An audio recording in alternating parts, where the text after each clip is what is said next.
Good morning.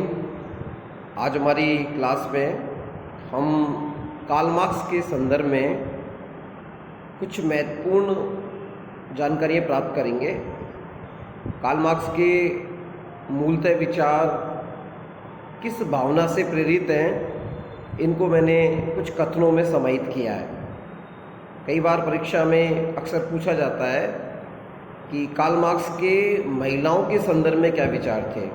इस बिंदु को भी इसमें शामिल किया गया है। दूसरी चीज़, कार्ल मार्क्स वाले चैप्टर में वर्ग संघर्ष, द्वंद्वात्मक भौतिकवाद, ये सब विस्तृत जानकारी के रूप में तो हम प्राप्त करते ही हैं, लेकिन कुछ कथनों के रूप में उनके जीवन की महत्वपूर्ण अचीवमेंट के रूप में यदि हम देखें तो कार्ल मार्क्स का जीवन एक कालजयी इतिहासकार के रूप में भी माना जाता है। आज की मेरी कक्षा इसी पर आधारित होगी। आप ध्यान से सुने और इन जानकारियों को अपने परीक्षा के उत्तर में समाहित करने का कार्य करें। सबसे पहले हम प्रारंभ करते हैं, कार्ल मार्क्स के कार्यों विचार क्या थे। तो आपको मेथोडोलॉजी के आधार पर देखना होगा कि कार्ल मार्क्स हीगल के विचारों से प्रभावित था। हीगल जो महत्वपूर्ण भौतिकवादी परंपराओं का अध्ययन करने वाले विद्वान थे, उनसे मार्क्स ने बहुत सीखा।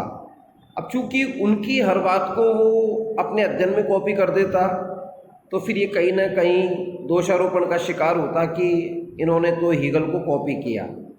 उन्होंने हीगल की वैचारिक आत्मा को स्वीकार किया, लेकिन अपने खुद के व्यक्तिगत विचारों को शामिल किया। फॉर एग्जाम्पल, हीगल पदार्थ की तुलना में विचार को महत्व देता था।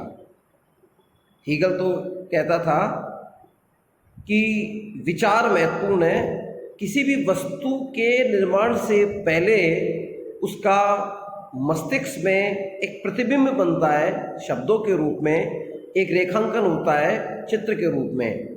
उदाहरण के लिए अगर एक हम मिठाई का नाम लें, रसगुल्ला, तो रसगुल्ला प्लेट में रखा होगा, वो भौतिक स्वरूप है। हीगल या रसगुल्ले के स्वाद की परिकल्पना को महत्व देता है। विचार आया कि रसगुल्ला बनाना है, उसके बाद रसगुल्ले को एक भौतिक पदार्थ के रूप में स्थापित किया। मार्क्स के विचार थोड़े अलग हैं। वो कहता है नहीं, विचार तब तक नहीं आ सकता जब तक अपन उसका भौतिक सत्यापन ना करें।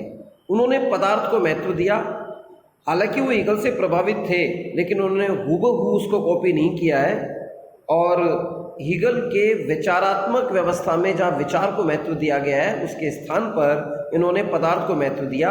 यानी कार्ल मार्क्स होंगे तो इस रसगुल्ले के उदाहरण में रसगुल्ले को महत्व देंगे, ना कि रसगुल्ले के विचार को, उसके स्वाद के संदर्भ में आने वाली कल्पना को। कार्ल मार्क्स ने होली फैमिली नामक जो अपनी पुस्तक लिखी है, इनके मित्र एंजेंस ने बहुत सहयोग किया। उसमें उन्होंने सर्वारा वर्ग और भौतिक दर्शन की सैद्धांतिक विचारधारा पर सर्वाधिक प्रकाश डाला है। कल की क्लास में हमने पढ़ा था सर्वारा वर्ग कौन है। एक ऐसा वर्ग जो सदैव पूंजीवादी के शोषण का शिकार रहता है, जिसके पास अपना कुछ नहीं, केवल श्रम, और उस श्रम को बेचता है, और वो पूरी तरह आश्रित है पूंजीवादी व्यवस्था की नियम परंपराओं के अनुसार। पूंजीवाद के अंदर यदि उसकी मेहनत का उचित पारिश्रमिक नहीं मिल रहा, तो वो दबे कुचले विचारों के साथ उसे स्वीकार करता रहेगा। अति होगी तो क्रांति के बारे में सोचेगा। सर्वारा वर्ग एक ऐसा वंचित वर्ग है जो पूंजीवाद की विचारधारा के विपरीत है। भौतिक दर्शन की सैद्धांतिक व्याख्या को होली फैमिली में बताया था। मार्क्स ने अपनी जो पुस्तक है कम्युनिस्ट मैनिफेस्टो, जिसे साम्यवादी घोषणा पत्र कहते हैं, उसमें पूंजीवाद को समाप्त करने का संकल्प लिया था। दूसरे शब्दों में हम कहें तो ये कहना चाहते थे कि अमीर और गरीब की जो खाई है वो मिटनी चाहिए। इस खाई को मिटाने में महत्वपूर्ण भूमिका होगी उन गरीब सर्वारा वर्ग के लोगों को, जिनको ये एहसास कराना होगा कि भाई आपके पास बहुत शक्ति है, आप किसी के अधीन नहीं रह सकते, आप अपना स्वयं का एक अलग, एक समानार्थी एक उपक्रम तैयार कर सकते हैं और आपको मालिक की मर्जी के मुताबिक नहीं, अपनी मर्जी के मुताबिक जीवन जीने का अधिकार है। इसके लिए उसे सोचना पड़ेगा और इसी विचार को शामिल करते हुए उन्होंने अपने घोषणा पत्र में इसको स्थान दिया। मार्क्स के अनुसार आज विश्व में अशांति और असंतोष जो हो रहा है उसका एकमात्र कारण है गरीबों एवं अमीरों के मध्य वर्ग संघर्ष। स्वार्थ के कारण, स्वार्थ टकराने के कारण जो दो बहुत बड़े वर्गों में एक खाई आ गई है, एक द्वंद्व की प्रक्रिया प्रारंभ हो गई है, उस वर्ग संघर्ष से अशांति का माहौल बनता है। कहीं ना कहीं आज के परिप्रेक्ष्य में हम देखें, दो राष्ट्रों के मध्य जो वर्गीय संरचनाएं हैं, पूंजीवाद में एक होड़ है, प्रतिस्पर्धा है, वो अशांति का कारण है। कोई बौद्धिक एकाधिकार करना चाहता है, कोई शस्त्रों के माध्यम से, हथियारों के माध्यम से विश्व पर अधिकार करना चाहता है और कोई अपनी कॉर्पोरेट पॉलिसी के माध्यम से अधिकार करना चाहता है। इन सब अवधारणाओं में भी कहीं ना कहीं मार्क्स आज जिंदा है और इस वैचारिक अभिव्यक्ति में वर्ग संघर्ष अपनी महत्वपूर्ण भूमिका निभाता है। मार्क्स के संदर्भ में कहा गया है कि उत्तराधिकार की प्रथा का अंत किया जाना चाहिए। उत्तराधिकार की प्रथा का सीधा सीधा आशय यहाँ पर यह होगा कि जैसे राजा का बेटा ही राजा बनेगा। मैं एक उदाहरण देना चाहूँगा। अभी बहुचर्चित ऋतिक रोशन अभिनीत एक मूवी आई थी जिसमें रियल स्टोरी थी कि बिहार के एक शिक्षक के द्वारा टॉप 30 बच्चों को तैयारी करवाई जाती थी और वो बढ़िया देश के प्रतिष्ठित इंजीनियरिंग कॉलेजों में प्रवेश लेते थे। उसी थीम पर आधारित सुपर 30 एक मूवी है। उसमें एक डायलॉग था कि अब वो जमाना नहीं कि अब राजा का बेटा राजा बने और मजदूर का बेटा मजदूर बने। कहीं न कहीं इसके पीछे मार्क्सवादी विचारधारा का स्पष्टतः संदेश छिपा हुआ है। उत्तराधिकारी की प्रथा का मतलब यह है कि आप अयोग्य हैं लेकिन आपके पिताजी एक बड़ा एम्पायर रखते हैं, साधनों पर अपना अधिकार रखते हैं, पिता के पास प्रचुर संपत्ति है, आप उसका उपभोग कर रहे हैं केवल इस आधार पर कि आप उनके पुत्र हैं। ये कदापि सत्य नहीं हो सकता।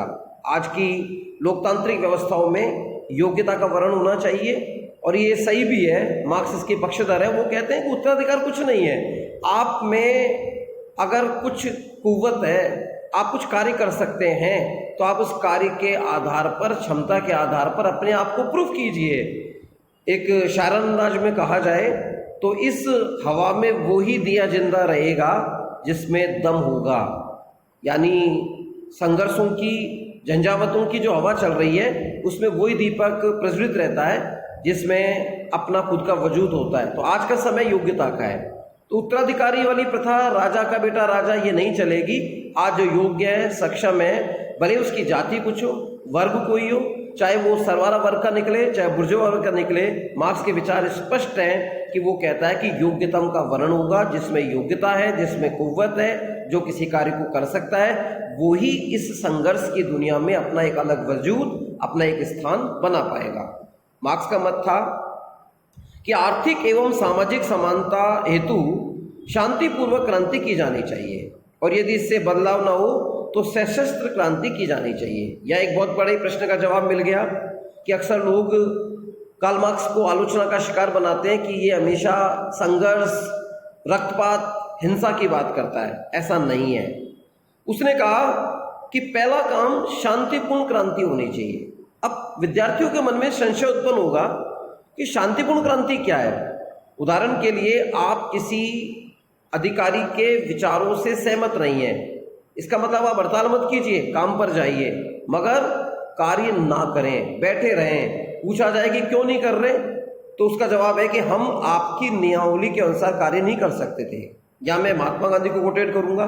महात्मा गांधी जी ने सत्याग्रह जो आंदोलन किया वो क्या है? शांतिपूर्ण क्रांति, सत्य के प्रति आग्रह, सविनय अवज्ञा आंदोलन की बड़ी विनम्रता के साथ कार्य को मना करना। और उस सत्याग्रह के अंदर सविनय का जो कंसेप्ट है वो कहीं ना कहीं शांतिपूर्ण क्रांति के संदर्भ में देखा जा सकता है। मार्क्स कहते हैं कि पहला विकल्प यदि आपका खराब हो गया, आप उसमें सफल नहीं हो पा रहे हैं, आपकी बात को तवज्जो नहीं दी जा रही है, आपको महत्वहीन माना जा रहा है, तो सीधा सा अर्थ है फिर हमको अपने शस्त्र उठाने के अलावा कोई विकल्प बचेगा नहीं। उसके बाद सशस्त्र क्रांति की जानी चाहिए। शायद हम लोग अपना धैर्य खो चुके होते हैं और आज थोड़ी भी कोई बात होती है तो हम पहले सशस्त्र क्रांति को लाते हैं। आधुनिक राष्ट्र इसी प्रतिस्पर्धा में एक दूसरे से उलझे हुए हैं।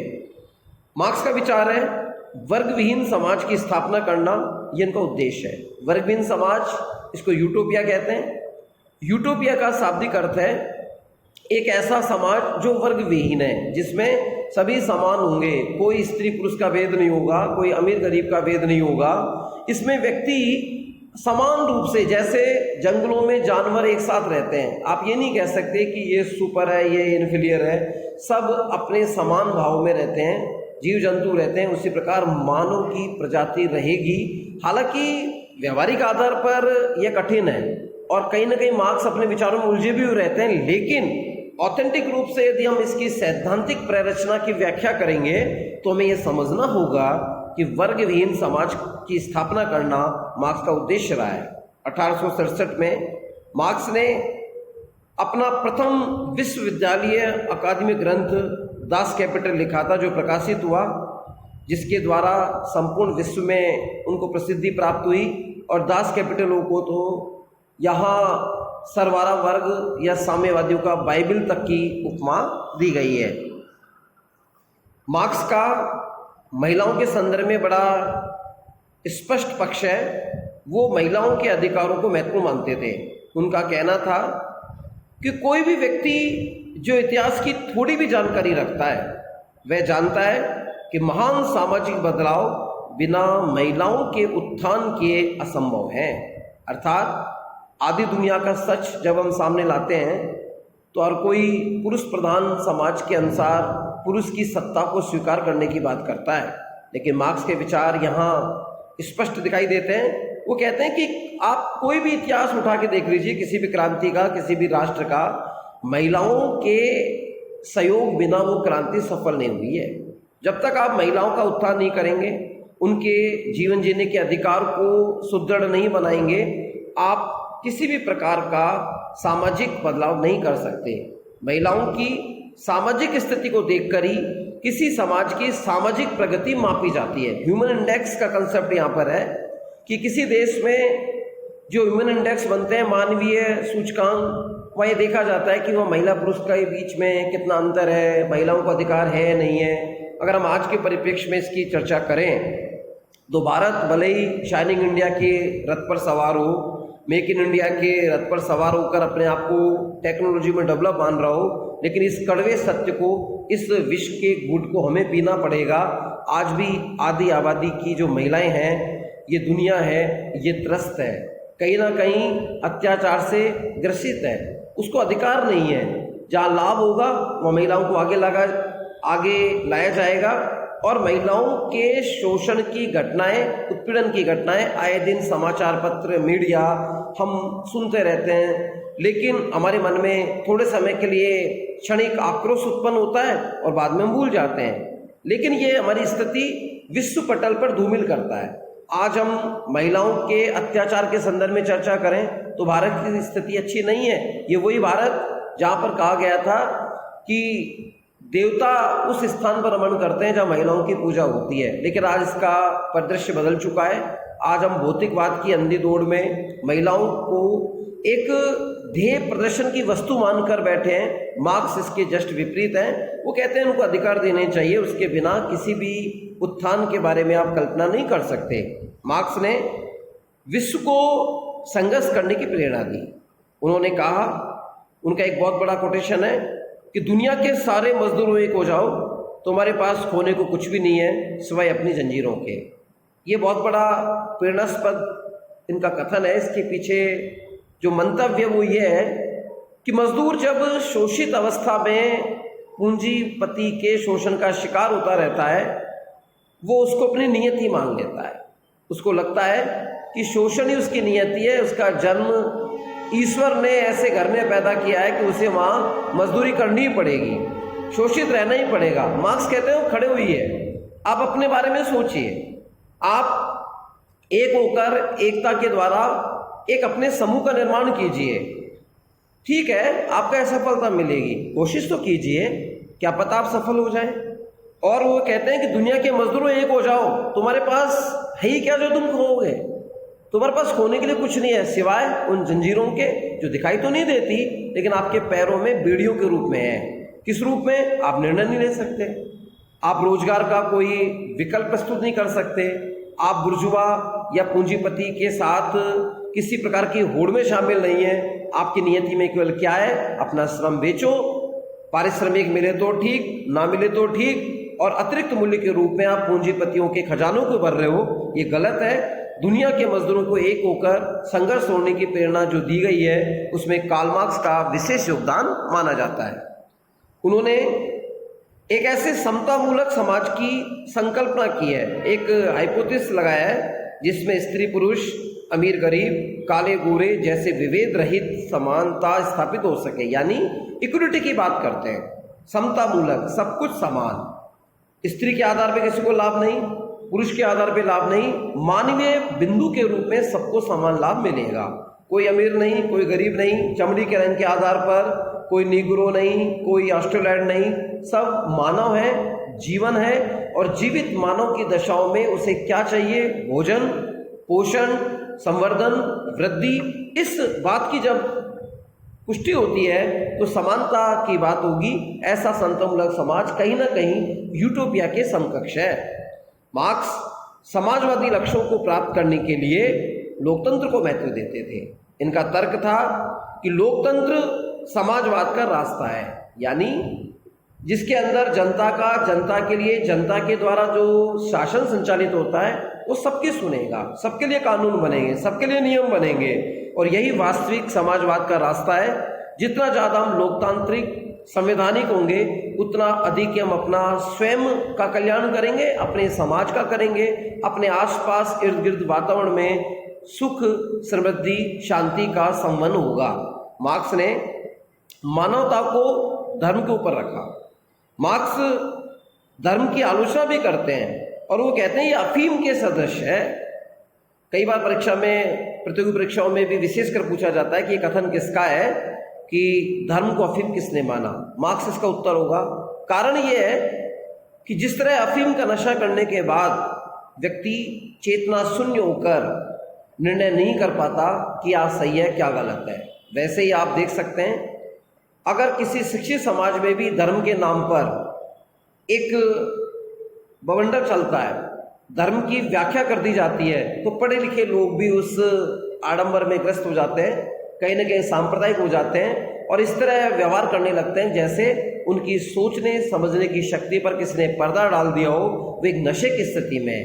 इसको हम कई क्षेत्रों में देख सकते हैं कि जब कोई विकासपरक बात होती है धर्म आड़े आ जाता है, कोई नई प्रकार की योजना बनती है, धर्म, जिहाद, धार्मिक कट्टरवाद ये आ जाते हैं। ये कहीं ना कहीं एक ऐसे व्यक्ति जैसे व्यवहार करने की प्रेरणा देते हैं जैसे वो नशे में कर रहा हो। तो ऐसी स्थिति में मार्क्स इसको प्रति अफीम की तुलना करते हुए कहता है कि धर्म एक अफीम के सदृश है और समाज में धर्म ने विभाजन ही किया है, समतामूलक समाज के विपरीत विचार रखे हैं। धर्म के नाम पर होने वाले झगड़ों में धर्म के स्थान पर मानवता को महत्व दिया जाना आवश्यक है और यही सर्वोपरि है। भाई जब खून का रंग एक है, व्यक्ति की कार्य व्यवहार, उसकी भूख एक है, तो फिर धर्म के नाम पर हम क्यों बंटवारा कर रहे हैं? मार्क्स इसके बिल्कुल भी पक्ष में नहीं थे।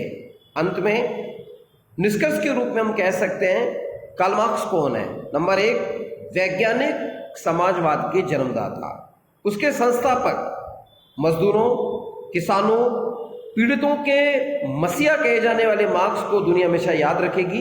मार्क्स ने वर्ग संघर्ष, पूंजीवाद, ऐतिहासिक भौतिकवाद व सामाजिक परिवर्तन पर अपने महत्वपूर्ण सिद्धांत दिए हैं जो आज भी वर्तमान समय में प्रासंगिक हैं। न केवल प्रासंगिक है बल्कि नव मार्क्सवाद के रूप में नए विद्यार्थियों को शोध करने के लिए प्रेरणा देते हैं। मार्क्स के संदर्भ में जो ये व्याख्या की गई है इसमें हमें ये समझना होगा कि वर्ग एवं वर्ग संघर्ष के रूप में जो समाज को नया कंसेप्ट दिया, जो अवधारणात्मक सैद्धांतिक प्रेरणा दी, इसमें मार्क्स का विशेष योगदान माना जाता है। यहाँ मेरा आप लोगों से एक निवेदन है, चूंकि समय कम है और परीक्षा नज़दीक है, तो आप अपने आप को इस तरह रणनीतिक रूप से तैयार करें कईयों के मन में प्रश्न है कि बहुविकल्पीय प्रश्न कैसे हल करने होंगे। इसका सीधा सा जवाब है, जैसी राज्य सरकार की गाइडलाइन की हम प्रतीक्षा कर रहे हैं और भाटी जी का, शिक्षा मंत्री जी का जो संदेश आया उसके अनुसार 1.5 घंटे का पेपर होगा। उसमें आप छोटे प्रश्न भी हल कर सकते हैं और बड़े भी कर सकते हैं। पहले 60% सिलेबस था, अब 50% रखा गया है, यानी आधा पेपर आपको करना है। कोई सेक्शन सिस्टम नहीं है। विद्यार्थी अधिक से अधिक वीडियो देखें और मैं आपसे ये अपेक्षा करता हूँ इस वीडियो को देखने के बाद आप मुझे व्हाट्सएप ग्रुप पर या महिला महाविद्यालय के जो यूट्यूब ग्रुप बना है उस पर कमेंट करके बता सकते हैं कि आपकी क्या समस्याएं हैं, आपको किन टॉपिक को पढ़ने में विशेष रुचि है, जिससे कि मेरा अगला वीडियो उसी पर आधारित हो। अभी मैं नेक्स्ट क्लास में दुर्खीम, बेबर और डॉक्टर एम.एन. श्रीनिवास पर अपने व्यक्तित्व दूंगा। सभी विद्यार्थियों से पुनः निवेदन, आप इसे अध्ययन करें, समझें और आवश्यक हो तो नोट्स भी बनाएं। और कुछ आप एक्स्ट्रा चाहते हैं तो कृपया आप मार्गदर्शन करें, बताएं, जिससे कि मैं अपने वीडियो में गुणवत्ता डाल सकूं। धन्यवाद।